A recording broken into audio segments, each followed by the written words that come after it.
ایک صاحب ایک بچے نے داڑھی رکھ لی تو مجھے آ کے کہنے لگے حضرت جی لوگ بڑے بڑے لقب دینے لگے ہیں. میں نے کہا کیا؟ کوئی کہتا ہے حضرت صاحب, کوئی کہتا ہے قاری صاحب, کوئی کہتا ہے حافظ صاحب, کوئی کہتا ہے علامہ صاحب. تو میں نے کہا تیری موج نہیں بن گئی؟ 4 سالوں میں حفظ ہوتا ہے, تجھے مفت کا لقب مل گیا ہے. درس نظامی 8 سال میں ہوتا ہے, مفت کا علامہ بن گیا ہے. تجھے وقار نہیں دے دیا اللہ تعالیٰ نے؟ عزت, میرے اعلیٰ حضرت فرماتے ہیں عزت در رسول پہ ہے, عزت حضور کی. اور اعلیٰ حضرت نے ایک بات لکھی ہے بڑی قیمتی, اور میں نا جب کبھی پریشان ہوتا ہوں نا تو میں یہ والی بات کھول کے پڑھتا ہوں اعلیٰ حضرت کی. یہ بات ڈھارس بندھاتی ہے, ڈھارس توانائی دیتی ہے, پورا مضمون باندھا ہے.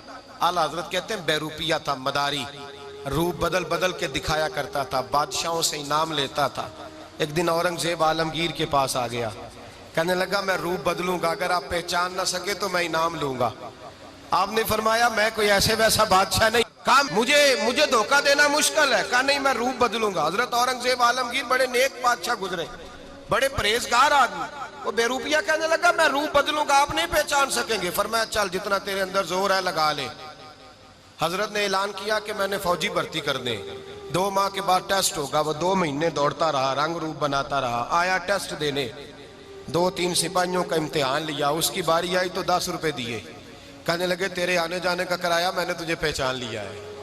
کچھ دنوں کے بعد جانے لگے سفر پر تو بھکاری آ گئے خیرات مانگنے. اس نے بھی سارے منہ پر سیاہی مال لی, کپڑے پھاڑ لیے, سر کے بال منڈا لیے, بھویں تک کٹا لی, بدرنگ ہو کے آیا. کاسا آگے کیا تو حضرت نے 10 روپے ڈالے, کہنے لگے تیرے آنے جانے کا کرایہ میں نے پہچان لیا ہے. کچھ دن گزرے تو ٹیچر کی ضرورت تھی, اس نے مونچھیں بڑی کر لی, داڑھی نکلی لگا لی, سر پہ جنا کیپ پہن لی, ایک شیروانی لے لی اور ہاتھ میں چھڑی پکڑ کے آیا. کہنے لگا میں استاد ہوں, 2-4 بندوں کا امتحان لیا, اس کی باری آئی تو 5 روپے دیے, 10 روپے دیے, کہا تیرا کرایہ میں نے پہچان لیا ہے. 2 سال گزر گئے, وہ جب بھی آتا حضرت پہچان لیتے. ایک دن سفر پہ جا رہے تھے, بہت بڑا لشکر تھا, جہاد کرنے جا رہے تھے اورنگزیب عالمگیر. تو دیکھا ایک پہاڑی ہے, پہاڑی پہ لوگ جا بھی رہے ہیں آ بھی رہے. اورنگزیب عالمگیر پوچھنے لگے یہاں کیا ہے؟ کہنے لگے ایک بابا جی بیٹھے ہیں دعا کرتے ہیں, اللہ کے نیک بندے ہیں. اورنگزیب کہنے لگے یار پرانے لوگ سارے ہی اللہ والوں کو مانتے, یہ بھی مصیبت آئی ہے جتنی نہیں آئی ہے, سارے لوگ ہی مانتے. کہنے لگے ذرا میں دعا نہ کرا لوں, اچھے کام جا رہا ہوں. اورنگزیب بادشاہ تھے, بادشاہ لوگ نازک مزاج ہوتے ہیں, گھوڑے سے اترے, بڑی مشکل سے پہاڑی پہ چڑھے, اوپر گئے تو لائن لگی ہے, بابا جی کار میں بیٹھے. کہنے لگے میں نے ملنا, میں اورنگزیب ہوں. انہوں نے کہا ہمارا بابا اس طرح کا پیر نہیں کہ امیر آئے تو رنگ اور ہو, غریب آئے تو اور ہو, یہاں اگر ملنا ہے تو لائن میں لگ جاؤ, سب ایک جیسے. اب لائن میں کھڑے ہو گئے, 50 آدمی آگے تھے, کہتے ہیں 51واں نمبر تھا. تھک گیا دھوپ میں کھڑا کھڑا. جب میں پہنچا غار کے دہانے تو میں نے بابا جی کے چہرے پہ نظر ڈالی تو بڑا نورانی چہرہ, بڑی خوبصورت لب و لہجہ. میں نے کہا میرے جیسا آدمی بھی پگڑی باندھ لے تو اچھا لگنے لگ جاتا ہے, بڑا خوبصورت انداز. کہتے ہیں میں ان کے پاس اتحیات کی حالت میں بیٹھ گیا. میں نے کہا حضور میں جا رہا ہوں جہاد کرنے, دعا کرنا. بزرگوں نے ہاتھ اٹھائے, اللہ اس کی مدد فرما, دین کو غلبہ عطا فرما, اسے دین کا سچا پکا سپاہی بنا. پھر تھپکی دی, 2-4 نصیحتیں بھی کر ڈالی, دیکھنا ظلم نہ کرنا, زیادتی نہ کرنا, جب تو جیت نہ کرنا, غرور نہ کرنا, نصیحتیں بھی کر دی. کہتے ہیں اب جب میں اٹھا تو 2-4 دینار بطور نذرانہ مسلح کے نیچے رکھے, اور الٹے قدم جب میں غار سے اترا انہوں نے رومال جھاڑا اور اٹھ کے کھڑے ہو گئے. کہنے لگے آج نہیں تو نے پہچانا, آج نہیں تو نے پہچانا, میرا انعام بنتا ہے, آج نہیں پہچانا, لا پیسے.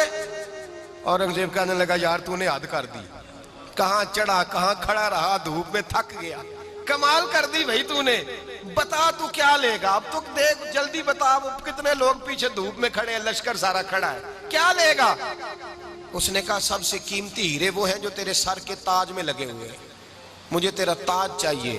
او بھائیو سننا اور یاد رکھنا, میرے اعلیٰ حضرت کہتے ہیں بادشاہ نے سر کے اوپر سے تاج اتارا, بہروپیے کے قدموں میں رکھا اور کہنے لگے یہ لے, اور یہ تو تیرا مانگنے پر میں نے دیا ہے نا, میں واپس آتا ہوں تو آنا میں اپنی مرضی سے بھی تجھے دوں گا. تو نے اورنگزیب جیسے بندے کو دھوکہ دیا, آنا میں اس وقت بھی دوں گا. وہ دے کر بس بات ختم ہو گئی, حد ہو گئی. دے کر کہتے ہیں جب میں پلٹا نا واپس, بہروپیے نے آواز دی بادشاہ ٹھہر جا, تو میں نے پلٹ کے دیکھا تو کہنے لگے یہ اپنا تاج لے جا، اٹھا اور لے جا۔ میں نے کہا 2 سال بیت گئے تجھے محنت کرتے، آج قابو آیا تو لے جاؤں۔ کہنے لگا لے جا، مسئلہ سمجھ میں آ گیا۔ میں نے کہا مجھے بھی تو سمجھانا۔ تو کہتے ہیں وہ پھوٹ پھوٹ کے رویا، اس کی آنکھیں برس پڑی، سیلاب کی طرح آنسو بہ نکلے، تڑپا اور رو کے کہنے لگا بادشاہ میں نے جھوٹ موٹ رسول اللہ کی غلامی اختیار کی تھی، جھوٹ موٹ کی داڑھی، جھوٹ موٹ کی پگڑی، جھوٹ موٹ کا فقر، میں نے جھوٹ موٹ نبی پاک کا لباس پہنا ہے، تو تیرے جیسے بادشاہوں کے تاج میرے قدموں میں آ گئے ہیں۔ اگر میں سچ مچ رسول اللہ کا غلام بنوں گا تو اللہ کیا کچھ عطا فرمائے گا، اللہ کتنی نعمتوں سے نوازے گا۔ میرے اعلیٰ حضرت کیا فرماتے ہیں؟ اعلیٰ حضرت فرماتے ہیں فرشتے بھی کرتے ہیں تعظیم میری۔ کون جی؟ اللہ۔ ایسا عقیدہ بھی کم ملے گا جو بریلی کے امام کا عقیدہ ہے، ایسا بھی کم۔ کہتے ہیں فرشتے بھی کرتے ہیں تعظیم میری۔ کیوں؟ فرمانے لگے فدا ہو کے ان پر یہ عزت ملی ہے، فدا ہو کے ان